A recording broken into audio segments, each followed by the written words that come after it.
हमारे साथ सुप्रिया श्रीनेत भी इस वक्त जुड़ी हुई हैं। सुप्रिया, देखिए अभी तक तो जो रुझान है उसी के मुताबिक बातचीत होगी, किसी को सही लगेगी, किसी को लगेगा थोड़ा इंतजार करना अच्छा है, तस्वीरें आ रही हैं, लेकिन अभी तक जो तस्वीर आ रही है उसमें कांग्रेस की जो स्थिति है वो पिछली बार से भी फिसलती दिख रही है, जबकि आरजेडी 61 पर बना हुआ दिखाई दे रहा है। नमस्कार अंजना जी, और आपके माध्यम से सारे व्यूअर्स को नमस्कार। मैं क्योंकि एक जर्नलिस्ट भी रह चुकी हूं और मैंने चुनाव देखा है बिहार का, मैं अभी भी बोलूंगी 25% से ज्यादा इस बार बूथ से ईवीएम ज्यादा काउंट हो रही है। We need to hold our horses, हमें संयम बरतने की जरूरत है, क्योंकि पिछले 2 घंटे में इतना बार बार सीसॉ हो रहा है। और यहाँ पे बताना जरूरी है कि 23 ऐसी सीटें हैं जिसमें 500 से कम की बढ़त है, 40 ऐसी सीटें हैं जिसमें 1000 वोटों से कम का मार्जिन का उलटफेर हो रहा है। तो मुझे ऐसा लगता है हम सबको थोड़ा संयम दिखाने की जरूरत है। मैं बिल्कुल आश्वस्त हूं और अभी भी मुझे विश्वास है कि जो मुद्दे हमने उठाए हैं बिहार में, चाहे वो बेरोजगारी का हो, महंगाई का हो, विकास का हो, उन्हीं मुद्दों पर बिहार ने चुनाव लड़ा है और उन्हीं पर अंततोगत्वा जीत और हार होगी, ये मैं पूरी आश्वस्तता के साथ आपसे कह सकती हूँ। राजीव रंजन जी, जेडीयू घट रही, मुझे पता है आप भी कहेंगे थोड़ा सा वेट किया जाए और वेट करना ही सही है, लेकिन अभी तक जो रुझान आ रहे हैं उसके मुताबिक लगभग ये परिस्थिति तो दिख रही है कि बीजेपी बड़ी पार्टी बन गई है, एनडीए में आपसे आगे निकल गई है। देखिए, सबसे पहली बात तो ये है कि 15 वर्षों के शासन के बाद एनडीए में जनता का भरोसा दिखा है। जनता ने अविश्वसनीय वायदों को नकारा है और एक परिस्थिति पैदा हुई है आने वाले समय में भारतीय निर्वाचन आयोग को वायदों और परफॉर्मेंस के बीच जो फासला होता है उसका भी ऑडिट करना चाहिए। राजनीतिक दल आसमान से तारे तोड़ने की बात करते हैं लेकिन नतीजा नहीं कभी दे पाते हैं। तो ये कहीं ना कहीं आने वाले समय के लिए ये एक बड़ी नसीहत के तौर पर भी इसे लेना चाहिए सभी राजनीतिक।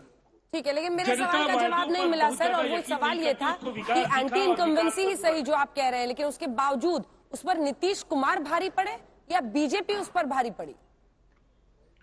देखिए, एक अलायंस में सभी दलों की भूमिका है और निसंदेह अगर दूसरा पक्ष ये देखें तो कई राज्यों में भारतीय जनता पार्टी को उम्मीदों के अनुरूप परिणाम नहीं मिले। तो एंटी इनकम्बेंसी का सवाल थोड़ा बहुत सब जगह होता है, इसके बावजूद अंत भला तो सब भला, और बिहार की जनता ने जनादेश एक बार फिर देने का मन बनाया है और अब तक जो आसार हैं मुझे ऐसा लगता है ये फासला आरजेडी से हमारा और बढ़ेगा और ज्यादा बड़े अंतर से ये श्याम रजक जी को भी मैं एक बार चर्चा में लाना चाहूंगी। देखिए, राजीव रंजन के लिए तो स्थिति फिर भी ठीक है कि एनडीए वापस आ रही है, 128 सीटों के साथ उनकी बढ़त कायम है, लेकिन श्याम रजक जी आप लोगों का क्या हो गया? मतलब सुबह की शुरुआत इतनी अच्छी हुई थी और जैसे जैसे दिन बीतता जा रहा है 100 के आसपास ही बहुत देर से बने हुए आप लोग, कैसे बनेगी सरकार? प्रभु चावला जी ने बड़ा स्पष्ट बता दिया और मैं भी कई चुनाव लड़ा हूं और कई चुनाव का भी मैंने किया है उनका। मैं ये बता देता हूं कि अभी इस बार कोरोना के कारण ईवीएम मशीन की भी बढ़ोतरी हुई है, बूथ भी बढ़े हैं और काउंटिंग के भी काउंटिंग उतना ही हो रहा है, इसलिए ये रिजल्ट आएगा 8-9 बजे रात तक। और अभी सिर्फ 3 राउंड ही का रिजल्ट आया है, आपका राउंड होगा कहीं कहीं तो 38-38 राउंड होना है। तो आपको मैं बता दूं हम आश्वस्त हैं कि हम बहुमत से पार करेंगे, बहुमत से भी ज्यादा सीटें आएंगे और सरकार। लेकिन जब जेडीयू की सीटें कम आती हैं और बताया जाता है कि कोरोना की वजह से हमारी सीटें कम आ रही हैं, तब तो आप लोग कोरोना को हटा देते हैं। अभी आप इस बात को मान रहे हैं कि नहीं, कोरोना के कारण रात हो जाएगी तब स्थिति साफ हो पाएगी।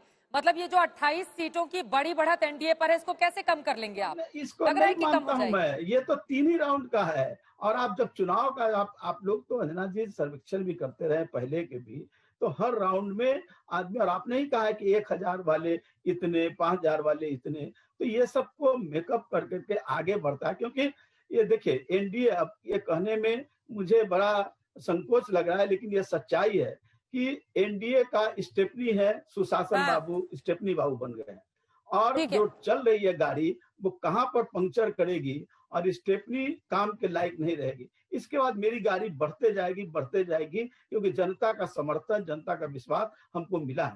ठीक है सर, एक सेकंड में लौट रही हूँ आपके पास। सुप्रिया श्रीनेत जी, अब जबकि नतीजे पलटे हैं, सबसे ज्यादा डरा पता है कौन है? ईवीएम। क्योंकि उदित राज जी देखिए शुरू कर दिए ट्विटर पर एक के बाद एक वो ट्वीट कर रहे हैं कि जब मंगल ग्रह और चांद की ओर जाते उपक्रम की दिशा धरती से नियंत्रित की जा सकती है तो ईवीएम हैक क्यों नहीं हो सकता है? अमेरिका में अगर ईवीएम से चुनाव होता तो क्या ट्रंप हार सकते थे? Question mark.